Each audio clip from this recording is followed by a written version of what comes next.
Salam alaikum, Azul, bonsoir. Que faut-il retenir des dispositions contenues dans l'avant-projet de loi de finances 2019? Les experts sont presque unanimes. Beaucoup d'orientations dictées par des considérations politiques plutôt que par impératifs d'efficience économique. Le maintien de la paix sociale, à plus forte raison dans une année électorale, est un impératif qui semble avoir dicté les choix de dépenses du gouvernement.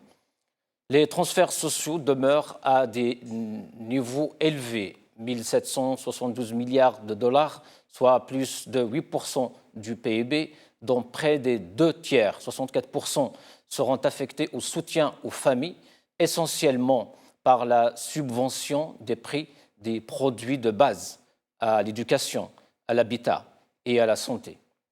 Selon l'Office national des statistiques, l'ONS, le taux d'inflation a baissé de près de 1% en ce mois de juillet 2018 par rapport à la même période de l'année précédente, passant de 5,6% à 4,8%. Pour l'économiste Farid Ben Yahya, ce chiffre est beaucoup plus politique qu'économique. Pour M. Ben Yahya, le taux d'inflation avancé par l'ONS est illogique. Dans toutes les économies du monde, la dépréciation de la monnaie nationale est synonyme d'inflation.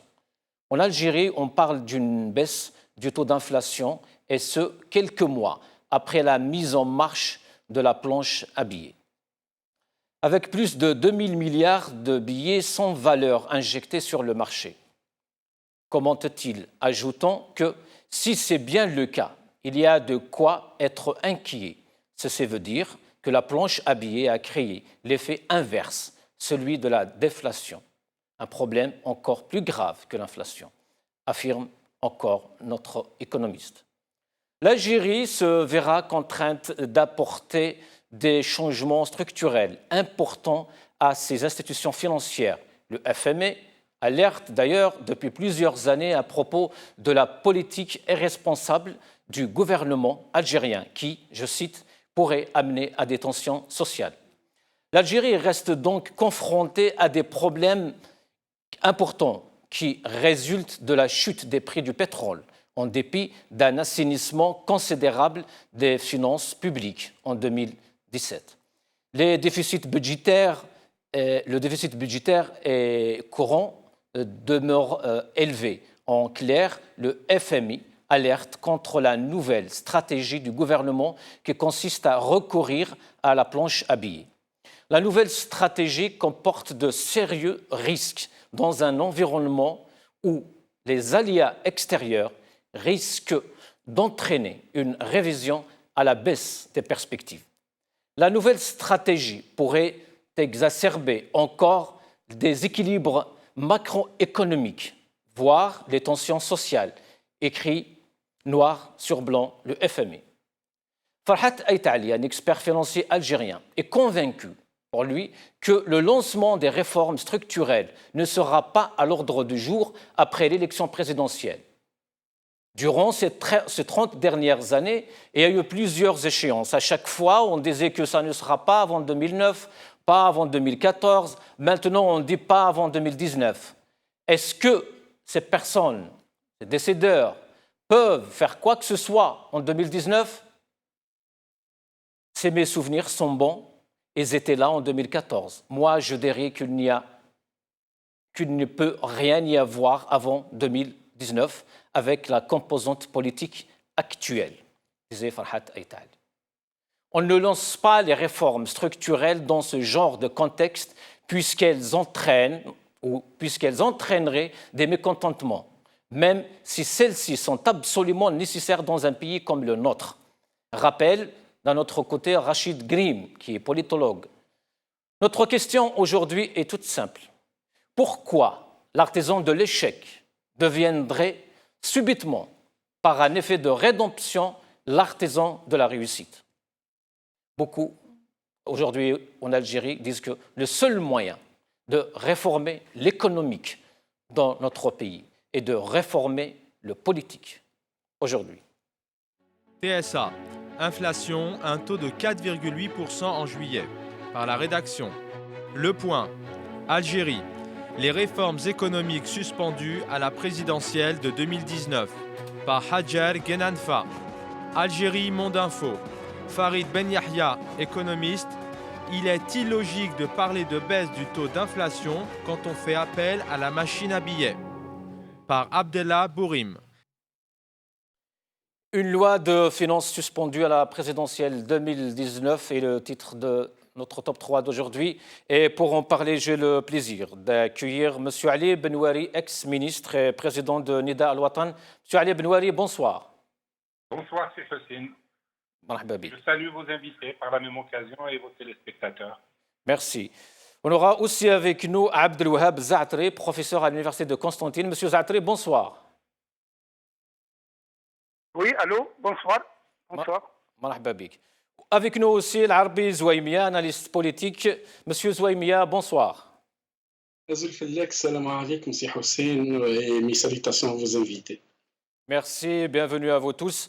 Monsieur Ali Benouari, que diriez-vous tout d'abord de ce projet de loi de finances dont le régime, justement, ne cesse de faire la promotion? Je n'ai pas encore pris connaissance de ce projet de loi de finances, mais je suis en général d'accord avec ceux qui disent que cette loi de finances ne corrigera pas les déséquilibres constatés, pas plus que les lois de finances précédentes. Et tout ça pour une raison, c'est que toute correction qui viendrait par la loi de finances ne pourrait que traduire du mécontentement social. Je dis que si on veut s'attaquer aux causes des déséquilibres, il faut entreprendre des réformes structurelles sérieuses, comme le stipule le FMI d'ailleurs. Mais nous n'avons pas attendu le FMI pour le dire. Moi, personnellement, je le dis depuis longtemps, et en particulier depuis 2013, où j'avais prévu à peu près tout ce qui se produit aujourd'hui. Voilà. Monsieur Ali Benouari, mais on a un problème justement avec ce régime dans le sens où il n'accepte pas justement ce genre de décision qui vient de l'FMI. Bien sûr qu'ils me brandissent à chaque fois cette citation de main étrangère, la stabilité politique. Mais bien entendu, parce que toute réforme sérieuse entraîne forcément de l'austérité, un rééquilibrage dans l'allocation des ressources au profit entre secteurs, mais aussi entre populations. Taxer les riches, par exemple, d'évaluer, entreprendre des réformes qui socialement sont très coûteuses. Et ces réformes ne peuvent être entreprises que par un pouvoir légitime, parce que seul un pouvoir légitime peut faire accepter les sacrifices nécessaires à la population. Voilà pourquoi ce pouvoir ne peut pas corriger les déséquilibres financiers du pays. Voilà pourquoi il ne peut pas entreprendre aucune réforme sérieuse. Tel est le drame, autrement dit.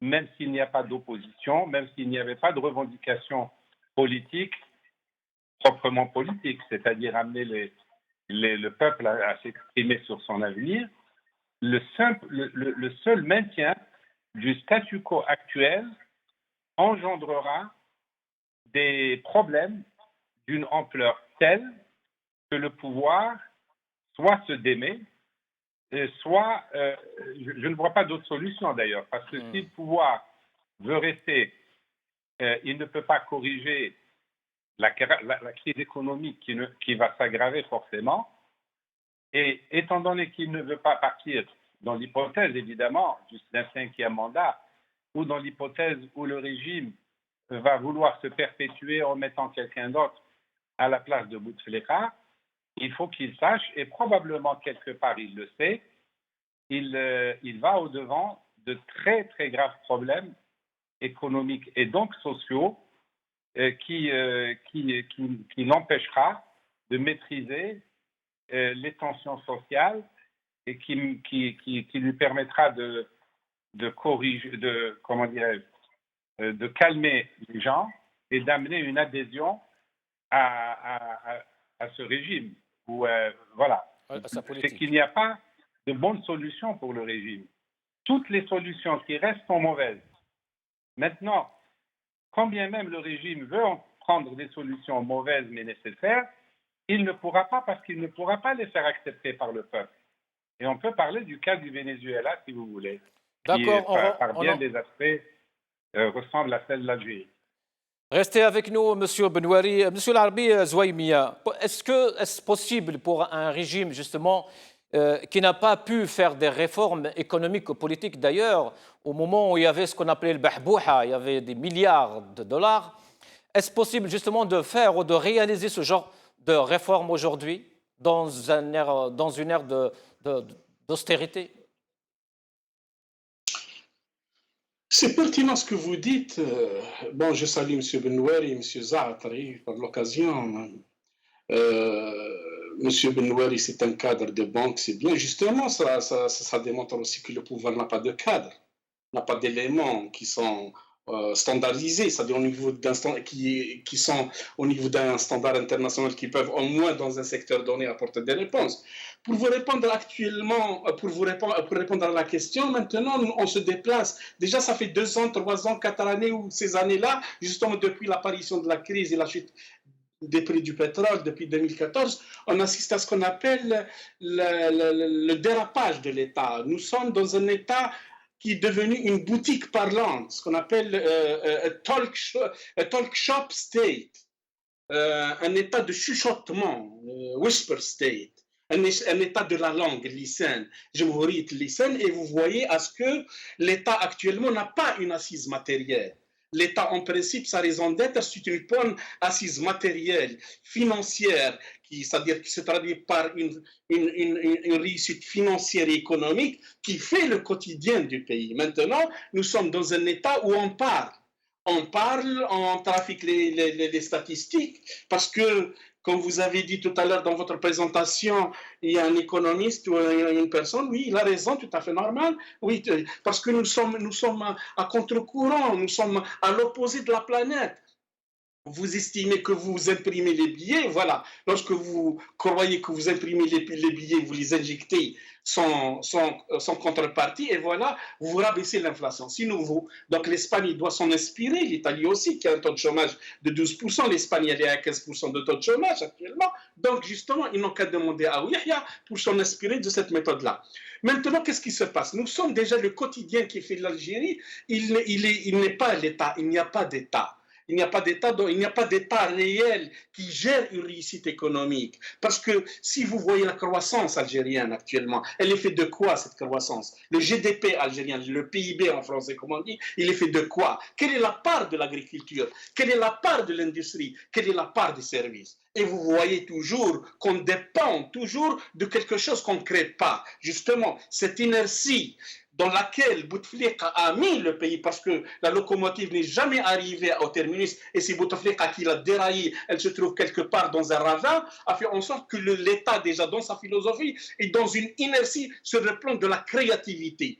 Le nœud gordien, la substantifique morale de l'État, ce qui constitue l'État, c'est l'intelligence. C'est l'intelligence et c'est la création, et après cette création-là, vient l'État, il suit la réussite économique. Le confédéralisme américain n'est pas créé comme ça sur la base du néant. Il y avait une production du tabac, du coton, du blé, du riz et tout. Et c'est pour cela que la confédération américaine a été fondée sur un succès économique, y compris les Britanniques. Monsieur Zouaïmia, justement, pour rester un peu dans votre logique, justement, l'intelligence, comment on peut justement réformer aujourd'hui une situation qui a été justement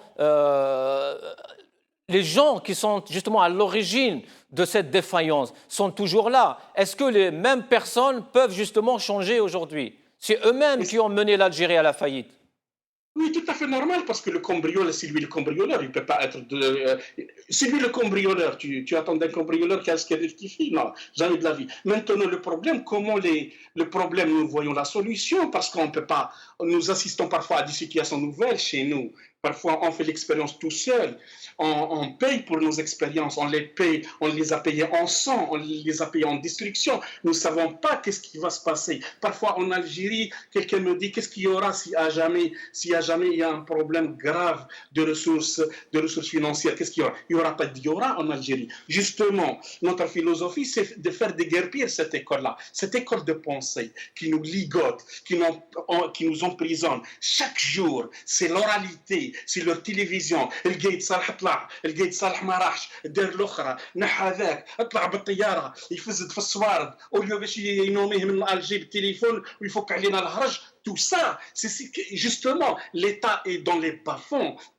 Il n'y a pas quelque chose qui s'appelle une dynamique qui est là, qui vous propose l'idée, parce qu'on est tombé dans ce qu'on appelle des projets de bancalisme, des projets boiteux. Le Masjid el-Kabir, Tariq el-Kabira, là où la dépense publique a fait mobiliser des régiments, des milliers de sarraqines, et voilà, nous sommes dans une situation où parfois, réellement, on n'a pas l'explication réelle.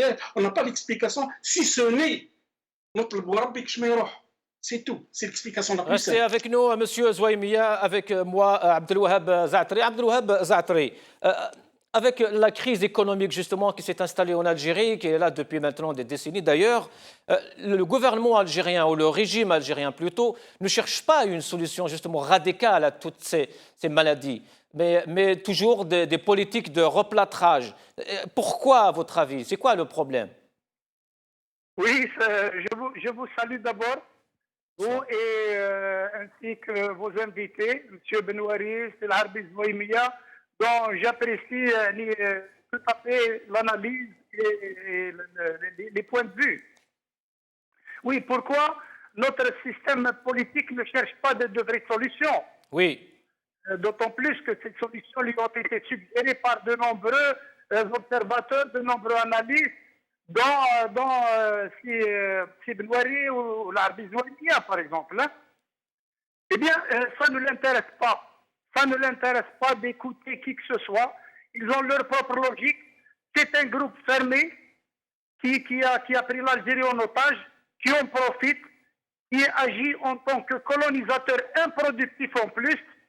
Et donc, c'est évident qu'un système comme le nôtre va à long terme vers sa propre destruction. On ne construit pas un pays en s'appuyant sur la force militaire répressive uniquement.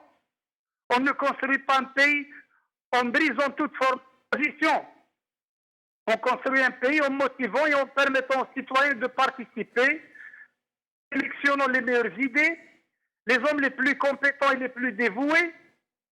Oui, en créant des centres d'études stratégiques d'analyse dans tous les domaines.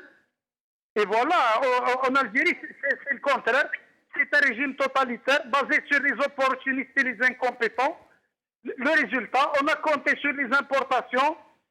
Il y a absence de projet de société. Il y a absence de planification stratégique qui est nécessaire et fondamentale au développement. Et voilà, nous avons une gestion chaotique à l'avantage de personnes formant le pouvoir et leur soutien, leur acolyte et tout. Monsieur... Donc, il ne cherche pas de vraies solutions. Monsieur Zaatri, justement, vous parlez du citoyen. Parlons un peu justement de ce citoyen, de l'Algérien aujourd'hui. On a vu justement, surtout avec cette crise du choléra que traverse le pays, Inch'Allah, pour tout le monde. Et le citoyen a perdu confiance justement en ce gouvernement. On a vu des Algériens fuir les hôpitaux justement parce qu'ils n'ont plus confiance dans ce système sanitaire ou de santé en Algérie. Est-ce que justement ce citoyen aujourd'hui a vraiment confiance dans les solutions que le régime propose, même économiquement, je veux dire? Absolument, absolument pas. Le citoyen a perdu toute confiance. Il voit l'incompétence tous les jours. Il voit des ministres incapables de formuler une phrase dans leur propre secteur. Il voit un président qui n'existe pas et qui est sacralisé comme un dieu. Il voit un général que toute la journée en train de se balader. C'est tout ce qu'on voit à la télévision. Il y a eu, depuis 3 ans ou 4 ans que la crise s'est annoncée, il n'y a eu que de fausses solutions contre-productives. Il y a eu l'emprunt obligatoire qui devait récupérer l'argent en circulation de le marché noir sans même justifier son origine, et c'est un échec. Il y a eu blocage et limitation des importations. Cela a été contre-productif et ça a rehaussé le taux d'inflation de la plupart des produits. Où ça a profité au marché.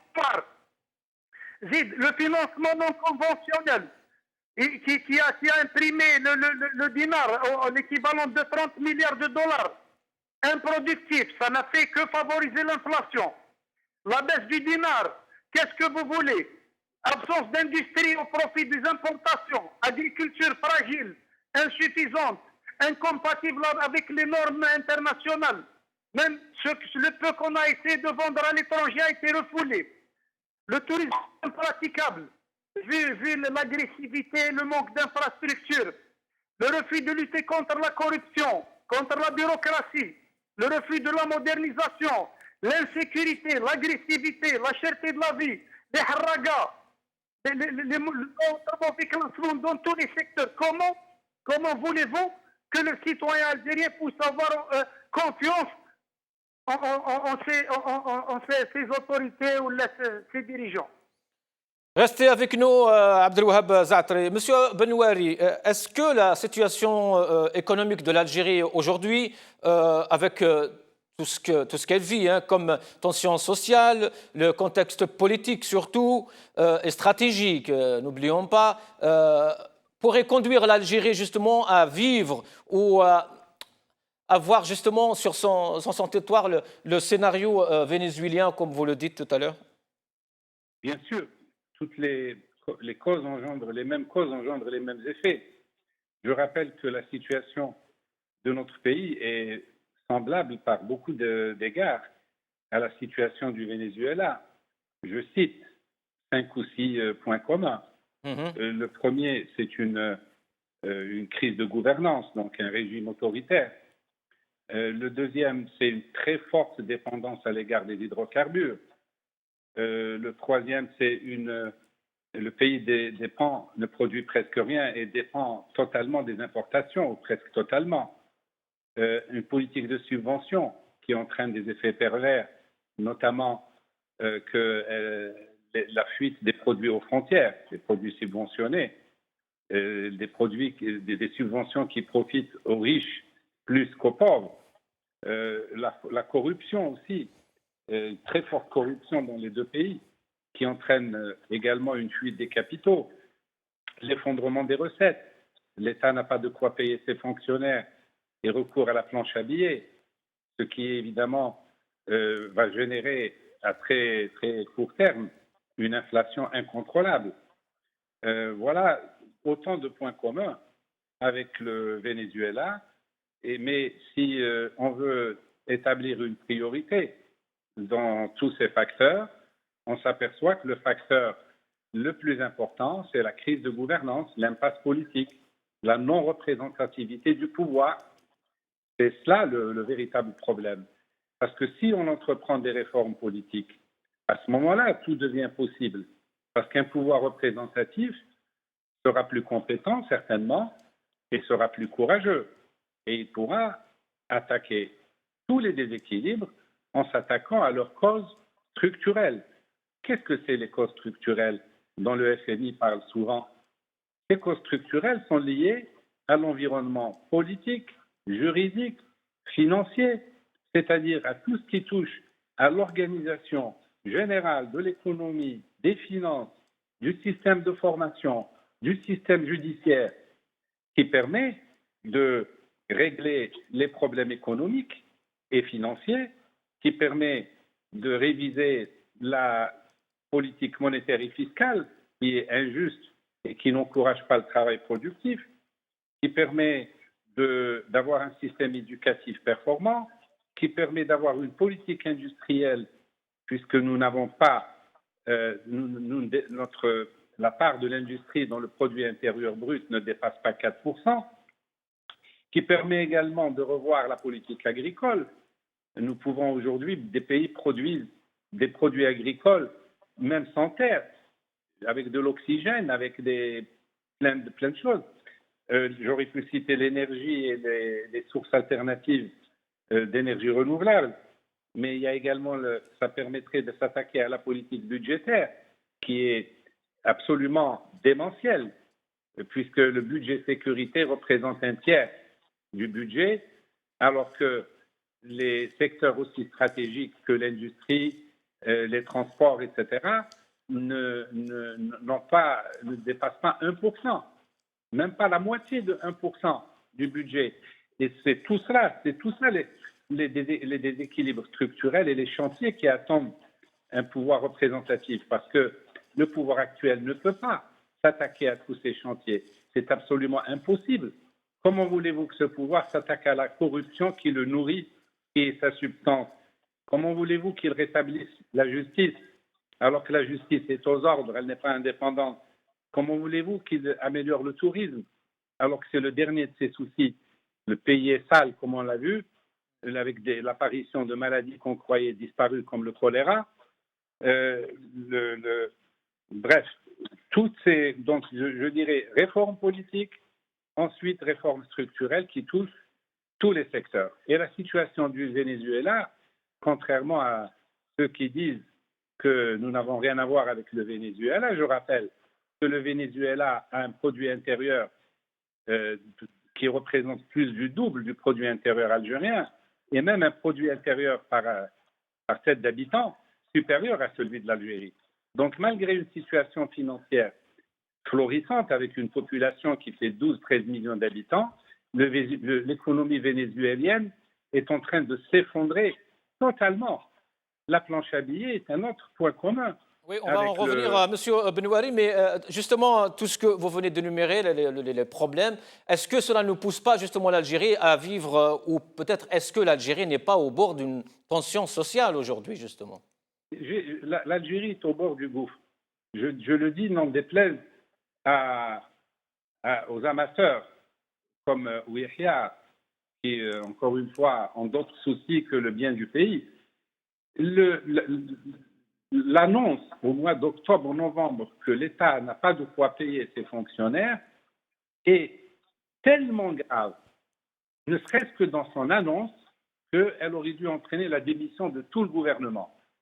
Or, là, on nous dit, au contraire, la planche à billets, c'est une bonne chose.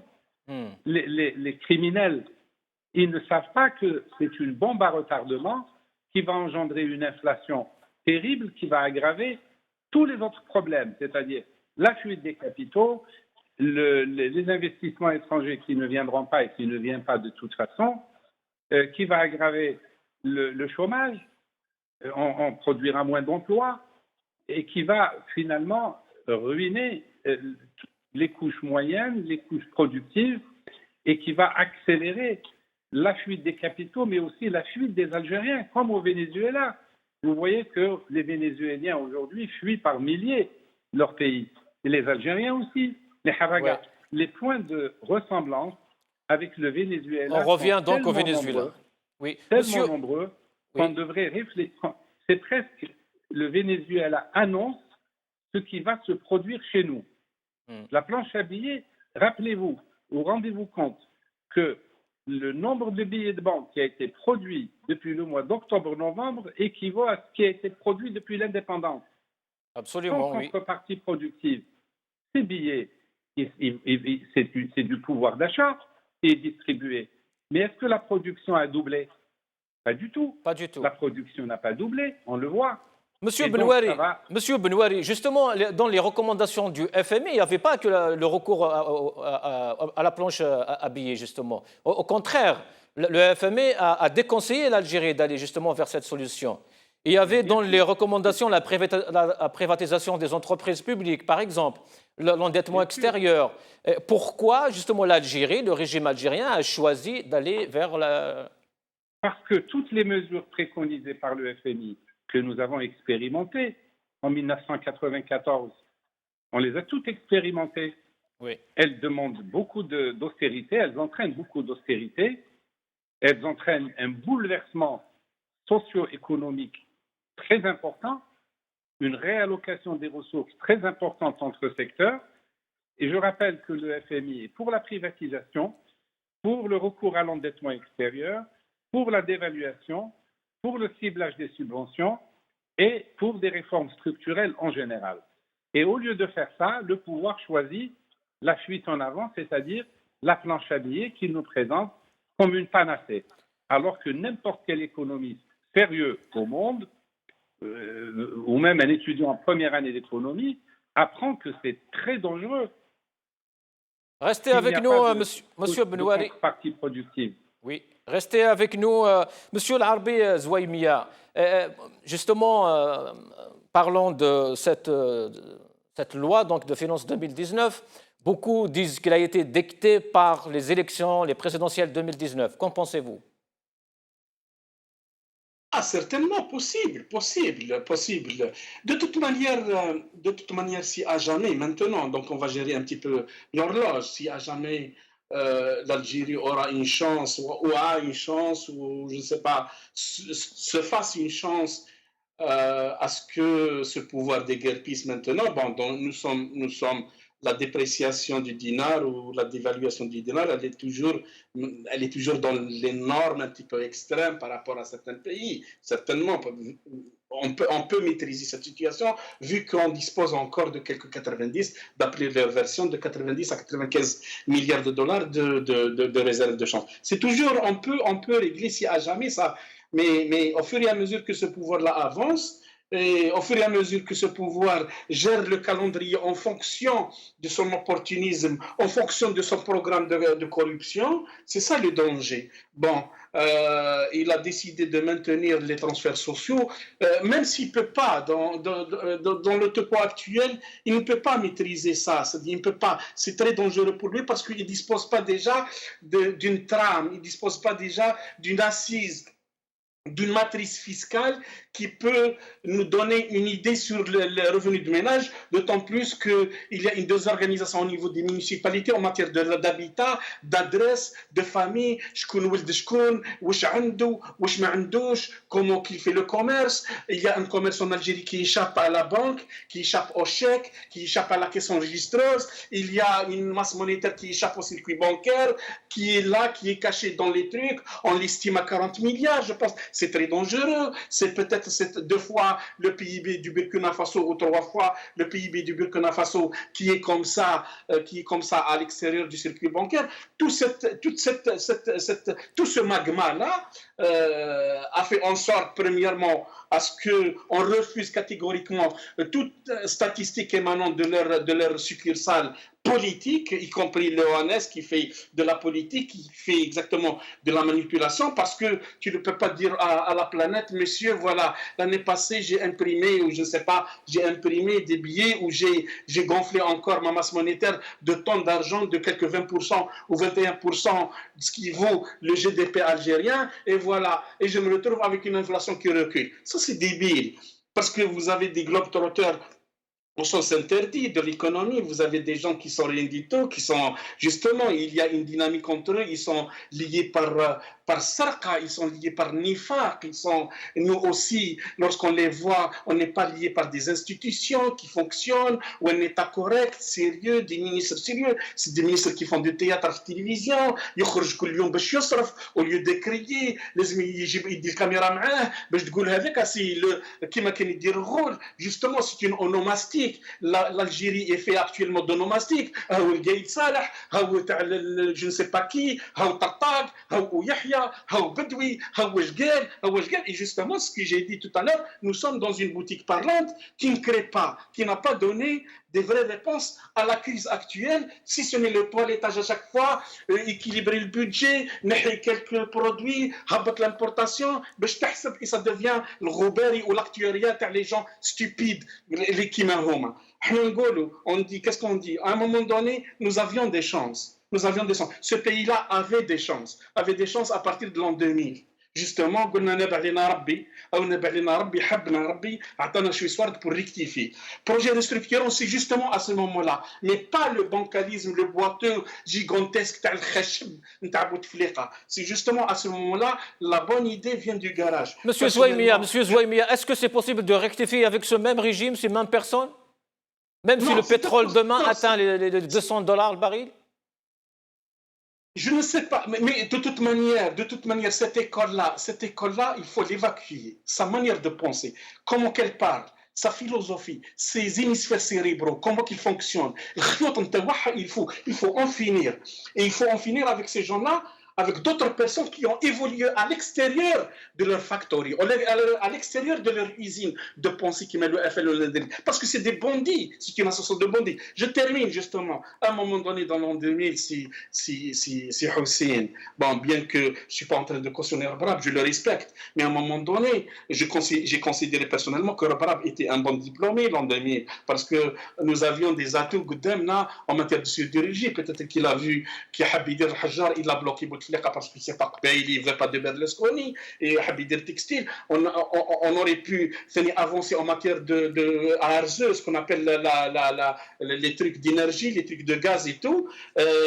Mais il a été bloqué, justement, à un moment donné. Pourquoi nous avons dit que nous avions des atouts? L'an 2000, le coût de production était le coût de production. Les directeurs d'entreprises aux États-Unis, en Allemagne, ils fuient l'Europe, ils fuient les États-Unis, et fuient le Canada, parce que tout simplement, le coût de production en matière sociale, surtout l'assurance chômage, l'assurance médicaments, le syndicat, vers la Chine. Justement, nous avions cet atout. Le salaire était bien, la consommation électrique كانت مليحه, nous avions le foncier, كنا نقدروا نديروا de belles expériences, de petites expériences, pas le الشاب الكبير نتاع بوتفليقه qui a deux cœurs dans sa poitrine. Justement, et la bonne idée, quelle que soit la page, qu'elle soit maculée, une bonne idée, immaculée, تقدر t'avancer. Et justement, les expériences du Chili ont démontré à ce que des petites expériences, comme aussi en Tchécoslovaquie, qui était plus socialiste que nous, ont fait en sorte à ce que la société est allée vers la créativité, a pu régler ce problème. La Tchécoslovaquie n'exporte pas de pétrole. Monsieur Zouaimia, en 2000 c'était donc Bouteflika est arrivé en 2019, donc un an après, vous voulez dire que c'est Bouteflika qui a ruiné l'Algérie? Non, c'est-à-dire à un moment donné, en 1999, M. Bouteflika avait besoin d'un populisme. Bon, de nature, il est corrompu. C'est lui qui a recyclé la plus grande école de corruption, mais toujours il avait besoin d'instruments de populisme. Il y avait de l'argent qui commençait à entrer, parce que ce n'est pas Bouteflika, c'est les républicains qui sont venus, le clan texan, avec cette dynamique, cette fièvre d'investissement pétrolier, qui ont fait en sorte qu'il y avait justement une ruée vers le pétrole. La Chine voulait consommer. Oui, mais pourquoi Bouteflika n'a pas dit non, justement? Est-ce que ce n'est pas parce qu'il n'a pas cette légitimité populaire?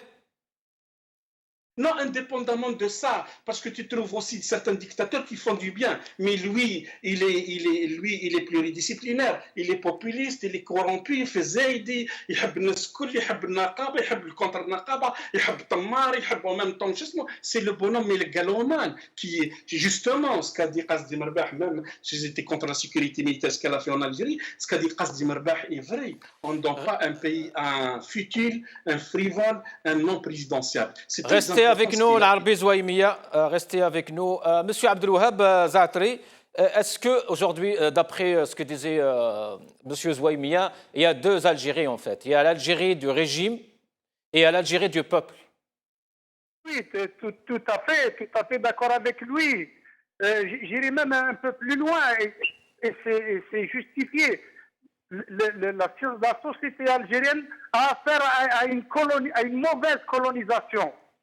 Ceux qui nous dirigent aujourd'hui sont pires que le colonialisme, parce que le colonialisme a essayé de profiter au moins pour lui-même de ce pays, de créer des infrastructures, de créer une agriculture, une économie, des chemins de fer, transport. Ceux qui nous commandent aujourd'hui, ce sont de mauvais élèves du colonialisme. Ils sont en train de tout faire pour détruire ce pays. Et ont toute conscience. Ils en sont conscients. Quand il nous dit que Bouteflika va marcher, que l'Algérie se porte bien, que les Harraga ils peuvent mourir en pleine mer, que le pays il peut tuer toute l'Algérie, pour lui, il joue un rôle de destructeur de l'Algérie et il le sait. Pour lui, l'Algérie ne compte pas. Elle n'est intéressante, l'Algérie, que pour en profiter, que pour la démolir. C'est ça la vérité, la vraie nature de ce système. Monsieur Zouaimia, Monsieur Zatri, comment expliquez-vous justement aujourd'hui en Algérie, c'est devenu le pays des paradoxes malheureusement, comment expliquez-vous ce phénomène justement qu'en Algérie, c'est la corruption dans la rue, dans le parallèle, en même temps c'est l'austérité dans l'officiel, dans le régime. Comment expliquez-vous cette... Oui, c'est un faux pays. Tout est faux. Tous les responsables que vous avez en grande majorité, pour ne pas généraliser, des gens qui rêvent de la corruption, qui rêvent de puiser de l'argent illégalement de ce pays pour le transférer avec leurs gosses dans un autre pays. C'est ça leur volonté. Et ils le savent, ce sont des diplômés, ce sont des ministres, des gens qui ont étudié, mais ils ont fait un choix. Ils ont fait un choix. Donc, donc l'austérité pour le peuple et la corruption, le parallèle pour les gens du régime? Oui, mais tout à fait juste, c'est ça. Parce qu'ils sont, depuis le début, depuis 62, ceux qui nous gouvernent sont dans une logique de tentation avec les citoyens. Ils ne sont pas comme ça devrait être dans une logique de négociation. Ils ne négocient rien pour eux. Le citoyen n'existe pas. Il doit être écrasé. Et la preuve, la crise que nous vivons aujourd'hui, nous l'avons déjà testée dans les années 90. Nous sommes dans les mêmes conditions. Une baisse des prix de pétrole, une crise économique, un énervement de la société. Qu'est-ce qu'ils ont fait à cette époque? À cette époque, ils ne voulaient pas négocier. Ils sont allés dans une logique de confrontation avec les citoyens. Ils nous ont conduits vers une guerre civile qui a duré 10 ans. Donc, et maintenant, ils sont en train de faire pareil. Seulement, la guerre civile, elle est annoncée, elle est là, mais elle est larvée, tout simplement. Comme le rapport de force actuellement est en défaveur des citoyens, et la solution pour les citoyens, c'est quoi?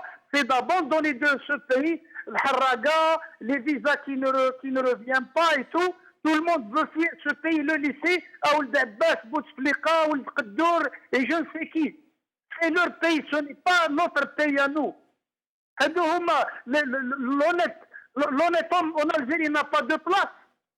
Et c'est un système de confrontation. Il faut, si vous voulez demain profiter de ce pays, il faut vous allier au 5e et au 6e mandat et tout ça. Et alors là, vous pouvez gagner beaucoup. Donc nous sommes dans une logique de confrontation et ils refusent d'aller vers une logique de négociation qui est la vraie solution pour ce pays. Mais c'est un choix, ils l'ont fait. Ceux qui nous gouvernent ont fait ce choix. Ils ont les armes, ils ont choisi comme ça. Le pays s'est dégradé. Il va aller encore plus mal dans peu de temps. Mais ça ne les intéresse pas. Ils ont déjà fait des fortunes. Et voilà, on peut... Monsieur Zatri, est-ce que justement aujourd'hui le régime il est devant, dans une phase un peu de campagne électorale justement, tout ce qui l'intéresse, c'est de réussir les élections 2019 et surtout d'assurer la continuité au détriment du peuple, au détriment de ses malheurs, au détriment de ses maladies, au détriment de la crise économique qu'il traverse? Ça, c'est certain, c'est la seule chose qui l'intéresse, perpétuer le pouvoir, rester au pouvoir, continuer d'en profiter, casser toute forme de critique ou d'opposition. La logique que l'Algérie, avec cette logique, soit détruite, qu'elle soit décomposée. C'est le cas de Kadhafi, et rien que pour eux et leurs enfants. Kadhafi, je ne sais pas, avec Saleh Al-Yamen, Saddam Hussein, l'Égypte, ça ne les intéresse, la vie ne les intéresse pas. Ce qui les intéresse, c'est d'en tirer tous les bénéfices aujourd'hui pour eux et pour ceux qui les soutiennent seulement. Donc, restez avec nous, Abdelwahab Zatri. Ali Benouari, Monsieur Benouari, une dernière question pour vous. Pour ce qui concerne l'endettement extérieur, justement, qu'est-ce que vous en pensez déjà? Et est-ce que c'est facile d'aller justement à l'endettement extérieur? Est-ce que c'est donné à n'importe quel pays, dans n'importe quelle situation? La réponse très simple, c'est trop tard. C'est trop tard.